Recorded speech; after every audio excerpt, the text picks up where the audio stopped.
Yo tout le monde, bienvenue sur la chaîne de Léo et Max. On se retrouve pour parler de Bleach, épisode 2 de la deuxième partie de la saison finale, autrement dit l'épisode 15.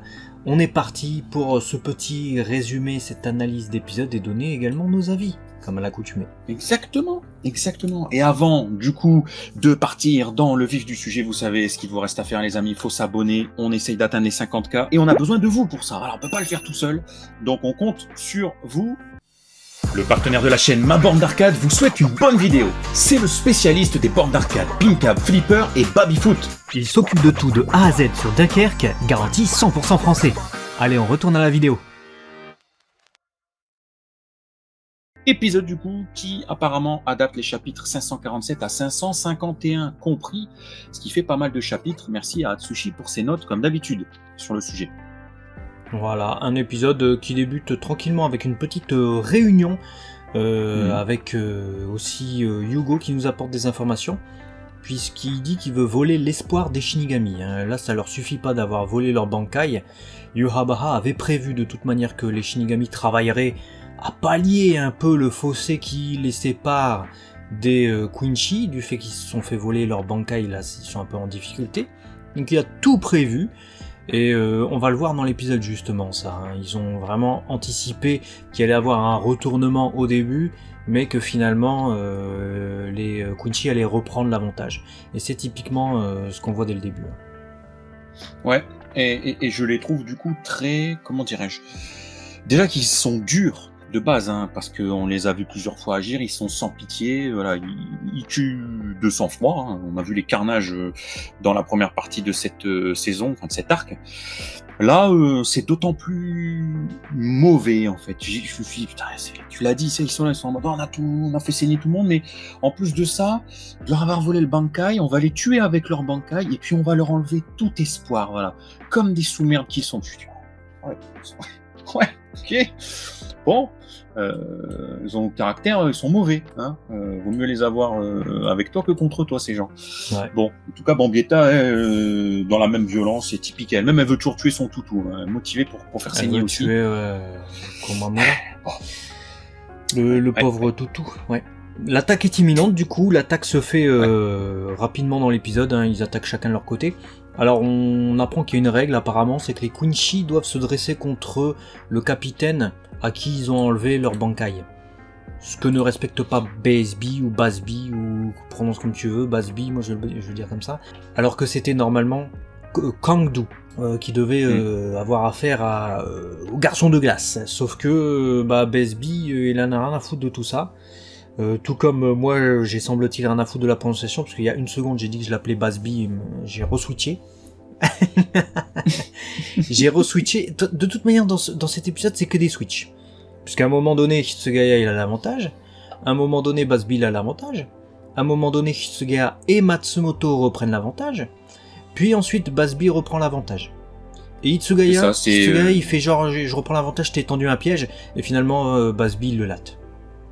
Voilà. Ouais, et d'ailleurs, je trouve ça, encore une fois, c'est un peu le terme que j'utilise, vous allez me dire depuis 2 épisodes, mais je trouve ça très convenient que, comme par hasard, il a été dit que le Stern Reiters qui doit affronter un capitaine, ce soit celui à qui la dame le Bankai. Parce que je me suis dit, oh là là, le raccourci scénaristique, pour une seule raison, les amis. On apprend dans cet épisode que Urahara a trouvé une solution, toute fin d'épisode, pour récupérer le Bankai. Si tu mets... On reprend ton truc, Basby là, contre Hitsugaya.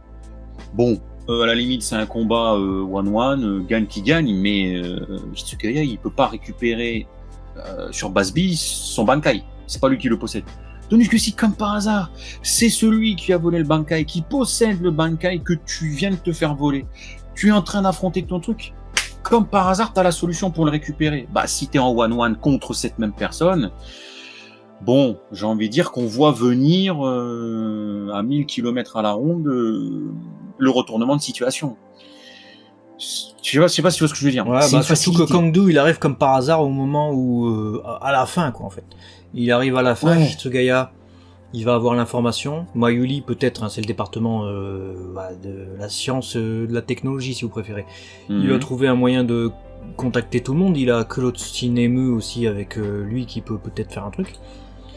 Bah ils oui. vont contacter tout le monde, et puis Hitsugaya, il va rouvrir les yeux, et il va tomber contre Kangdu, vu que Kangdu, il vient d'arriver. Et Kangdu, il va se faire Sdam le Bankai qu'il avait Sdam. Voilà. Alors que moi, j'aurais inversé. Moi, je suis Yurabara, je dis, c'est bien, vous avez volé des trucs, machin, mais maintenant, on va inverser. Parce que si jamais ils ont trouvé une solution, parce que moi je pense à tout, je suis le mastermind et tout ce que tu veux, on va éviter de leur donner la possibilité de récupérer le Bankai en les affrontant. Donc on va justement mélanger les rôles.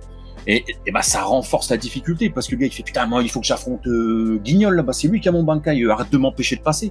Non, tu passeras pas, c'est moi que tu vas affronter. C'est beaucoup plus chiant. Donc voilà, bref, c'était un aparté qui a fait, je me suis dit, oh là là. Ces raccourcis scénaristiques pour montrer la voie de la réussite. C'est pas que ça me dérange, mais ça facilite le scénar. Voilà. Oui, bah, d'autant plus que c'est marrant parce que scénaristiquement, il y a ça. Si tu lis le scénario en filigrane et que tu regardes un peu comment il est construit, c'est ça que tu vois. C'est ce qu'on vient de dire. Bah oui. En revanche, si tu lis juste les dialogues essaient de nous faire passer un peu la stratégie des Quincy et notamment de Yurabara comme du génie en fait. Comme s'ils avaient tout planifié, comme s'ils avaient tout anticipé sur les Shinigami. Mais le truc le plus évident... bah ouais. Non. Bon. Non, le truc le plus évident, non, bon. Ouais, parce que tu vois, surtout t'as tout ce truc, t'as une construction. Si tu regardes l'épisode juste détaché de où ça va aller le scénario et juste tu fais confiance aux personnages, à ce qu'ils disent, tu te dis, ouais putain, Quincy trop fort et tout, putain, ils avaient tout prévu, Yurabara, il était caché dans l'ombre, en fait, ils étaient là depuis le début, leur Vandenreich, là, c'est, en fait, l'empire de l'ombre, ils étaient dans le CLT avant et tout, oh, ils avaient observé, ils connaissent tous les Shinigami, ah, il a observé aussi qu'ils vont progresser justement pour pallier ce problème du Bankai et que ils allaient reprendre l'avantage au début, mais que finalement leur Quincy était plus fort, ils allaient reprendre ensuite l'ascendant. Mais non, puisqu'il a même pas anticipé l'évidence. Ce qui est un peu bizarre. D'ailleurs, de la même manière, hein, quand t'as Nanao qui est avec Kyoraku, donc la lieutenant du capitaine de la première division et grand commandant désormais des Shinigami. Nanao, elle dresse une barrière anti-Quincy, mais vraiment qui ne permet pas à Yugo, qui est l'un des plus puissants Quincy, de passer. Et il fait, cette barrière, est-ce que les autres capitaines la connaissent? Elle fait, non. Il fait, ah bah c'est dommage, parce que s'il la connaissait, bah là ça nous aurait empêché de lutter. Mais vu qu'il y a que toi qui le fais, bah les autres ils sont dans la merde en fait. Donc, et quand elle a répondu non, ça a été le deuxième pétard mouillé pour moi. Ah ouais? Je me suis dit, putain, bah oui, mais ils sont cons. Attends, ils viennent de se faire buter, gros papy vieillard, capitaine en chef. Kyoraku, il a pris sa place. Ils savent à quel point ils sont en danger. Des Bankai se sont fait sdamer. C'est dramatique. Ils sont en train d'essayer d'élaborer des stratégies. Qu'à la limite, Mayuri, il reste enfermé dans son laboratoire parce que lui, il veut réfléchir au calme, etc. Et au pire, il envoie des instructions à distance. Je veux bien comprendre. Mais quand tu as des solutions de protection anti-Quincy, je sais pas, tu rassembles tes capitaines, tu leur dis, bon les gars, vous avez perdu vos Bankai, on a trouvé une solution, essayez de vous entraîner à faire ça, ça pourra vous protéger du moins contre l'attaque des Quincy, vous êtes déjà en désavantage, je sais pas, il y a une stratégie,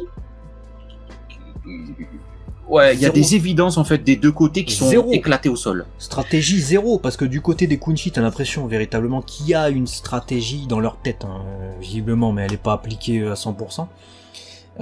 Qui est commune. Donc Yurabara il dit quelque chose, tout le monde écoute. Là j'ai l'impression que du côté des Shinigami, et je me suis dit ça pendant l'épisode, donc j'ai fait le même constat que toi, je me suis dit bon, Mayuri il nous la joue solitaire, hein. Il était dans son garage là pendant plusieurs jours et il en sort que maintenant en mode pika pika, tout brillant. D'accord, mais on connaît le personnage, donc ça n'est guère étonnant. En revanche, de la part de Kyoraku, Nanao et des autres, mais putain, ils auraient pu faire des réunions, quoi, réunir les capitaines, dire bon, on fait comme ça et tout.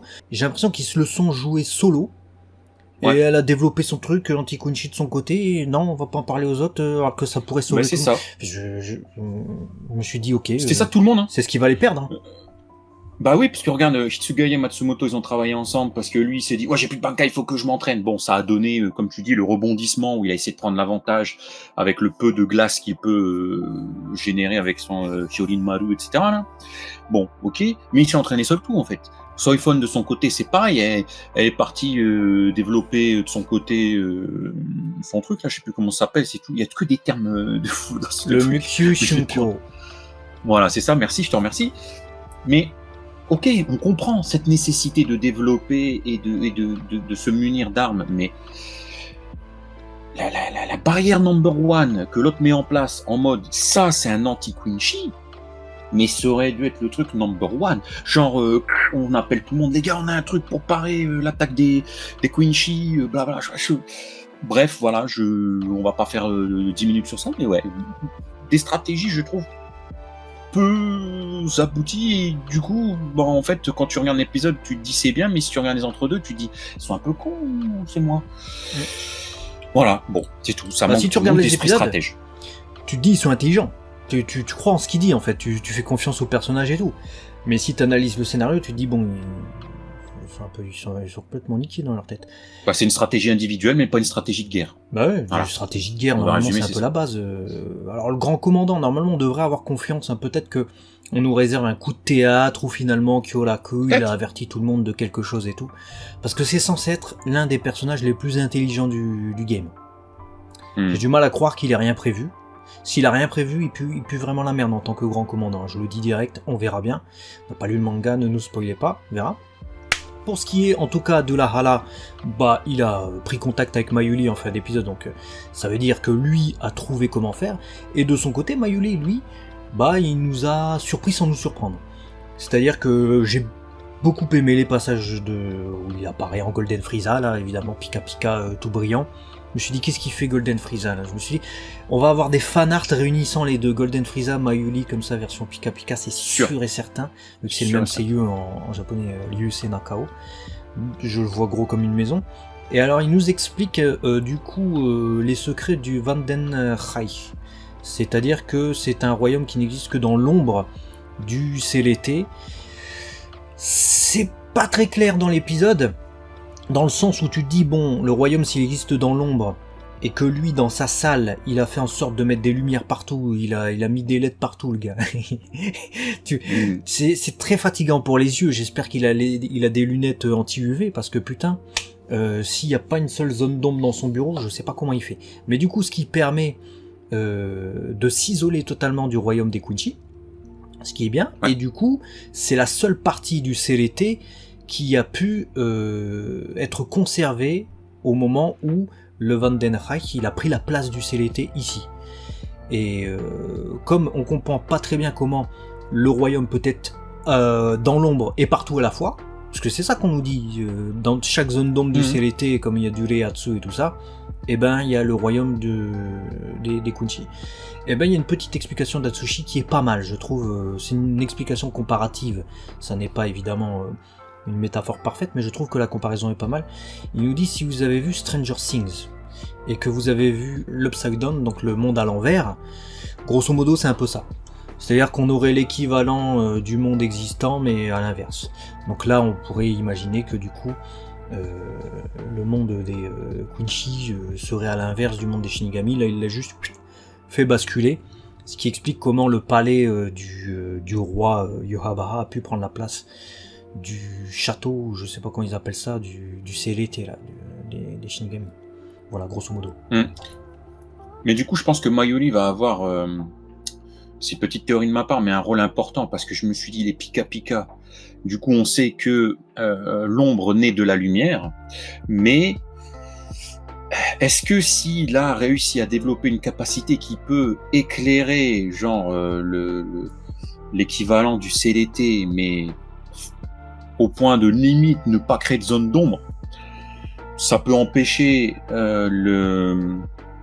tous les Star Returns, etc., soit de popper depuis l'Upside Down, on va l'appeler comme ça, parce qu'il n'y a plus de zone d'ombre, ou inversement, pourquoi pas en fait aller dans l'Upside Down à un moment donné, utiliser une énorme lumière pour les empêcher de sortir de cette zone-là, et pourquoi pas à un moment donné devoir se battre là-bas, pendant que tout le monde est enfermé dedans.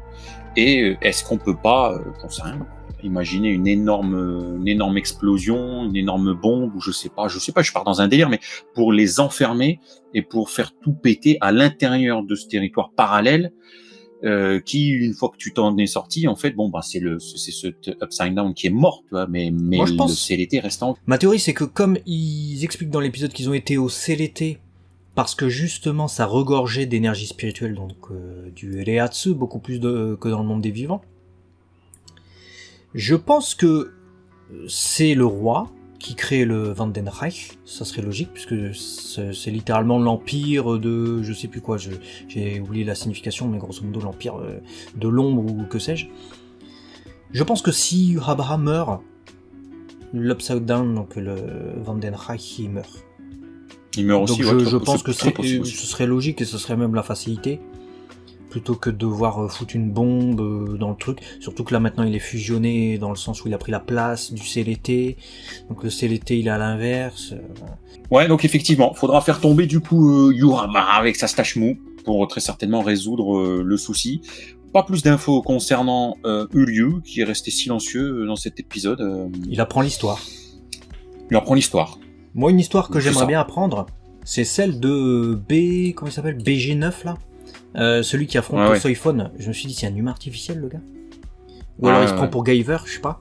Puisqu'il ouvre des trucs, il balance des bombes et tout. Je me suis dit sacré truc. J'aimerais bien connaître l'inspi parce qu'il a un chara-design qui fait penser à la fois à un Guyver et à la fois à un méchant de Power Rangers saison 1. Donc ça pourrait être intéressant d'avoir l'information. En tout cas sa voix, c'est Hideyuki Tanaka, donc c'est le seiyuu d'Aiolia dans Senseiya. Et également de Doflamingo dans One Piece. Et ça c'était cool de le voir parler un peu plus dans cet épisode, parce que c'est vrai que j'avais pas remarqué dans les épisodes précédents, comme ils lui ont mis un effet sur la voix, etc. pour faire un peu je suis robot. En tout cas il est sans pitié cette espèce d'enfoiré, parce que dans le manga nous dit Atsushi, il va même jusqu'à blesser mortellement la fille, comment ça s'appelle, Mareo, la sœur de Omaeda, même si Omaeda c'est son nom de famille, donc elle doit s'appeler Omaeda aussi j'imagine, bref on s'en fout. Tandis que dans l'anime, ils ont un peu édulcoré ça, et c'est Omaeda évidemment qui se prend tout. Bon, je savais qu'il allait la protéger, je savais qu'il allait se passer un truc, soit Soifon allait arriver, soit lui il allait se mettre entre deux, là évidemment il se fait transpercer. Mais je me suis dit, il est pas très intelligent, parce qu'il fait « Ouais, je vais à la guerre et tout, reste là, quoi, reste là Ils ont inversé le monde, on est dans l'Upside Down, tu lui demandes de se débrouiller toute seule. » Donc j'ai trouvé ça un peu bizarre. Heureusement que Soifon arrive, avec sa nouvelle technique. Enfin, sa technique améliorée tout du moins. Mais vu que, comme on l'a dit en introduction de vidéo, les Quincy reprennent l'avantage, bah finalement, on sait pas trop comment ça va se passer pour ces capitaines-là. Le seul truc qu'on peut dire au niveau des capitaines, disons la hype qu'on conserve, c'est au sujet du Kitake, parce que en tout début d'épisode, t'as ces sous-fifres qui viennent le voir. « Oh, Kitake-sama, c'est pas pour dire, Taicho, il se passe un truc et tout, c'est la merde !» Il est en train de méditation zen devant des statues de Bouddha et des bougies. Il me dit, il se prépare, il va power up, il va nous faire un truc. Ou alors il va revenir, il va juste tousser. Comme il fait tout le temps. Je sais pas.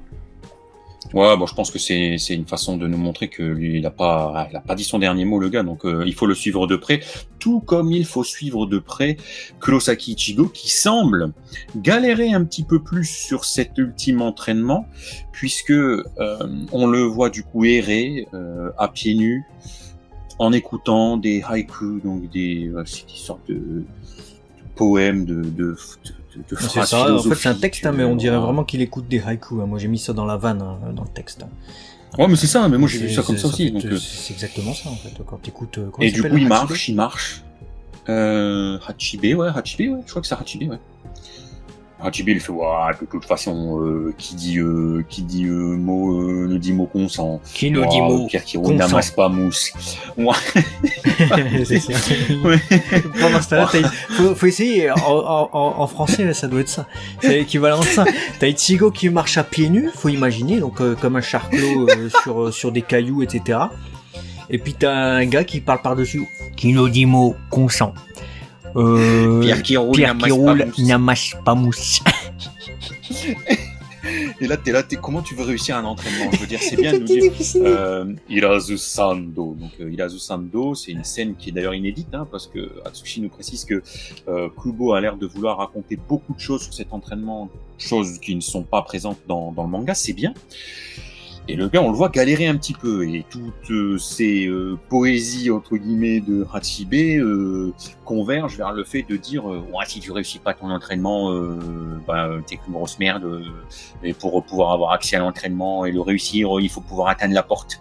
Mais si tu n'atteins pas la porte, tu recommences sans cesse. La pluie devient lourde comme des cailloux sur ta tête. Bon, faut réussir. Je veux dire, à méditer en ayant un gars qui gueule dans tes oreilles en permanence. C'est ça. Et faut réussir aussi à transmettre aux spectateurs, ça c'est la grosse difficulté je trouve de cette partie-là, la difficulté de l'entraînement d'Ichigo. Parce que là pour l'instant elle est assez imperceptible. Là tu vois juste un gars qui marche au ralenti de chez ralenti sur des pierres. C'est ça. Mais j'ai bien aimé. Moi ce qui m'a aidé c'est le fait que tu penses qu'il a avancé puis d'un coup ça fait et tu revois que tu dois refaire le même chemin sans fin en fait. C'est-à-dire que tu n'as pas abouti à la chose qui te permet de franchir cette porte. Et à un moment donné, je me suis dit, ah ouais, putain, t'es à l'aveugle en fait. Tu dois réussir à être. Tu vois, on te dit pas comment. On te dit pas qu'est-ce qu'il fait, qu'est-ce qui lui manque ou que sais-je. Il n'y a pas de conseil. Hein. Il dit juste des trucs à la con. Ouais, t'es capable de passer, mais si tu sais pas passer, c'est que tu ne pouvais pas passer. Merci, que ce soit le roi spirituel ou Hachibe, franchement les deux beaux gosses. Vraiment merci pour ces précieuses informations. Sinon épisode sympa, hein, même si évidemment il y a des soucis en termes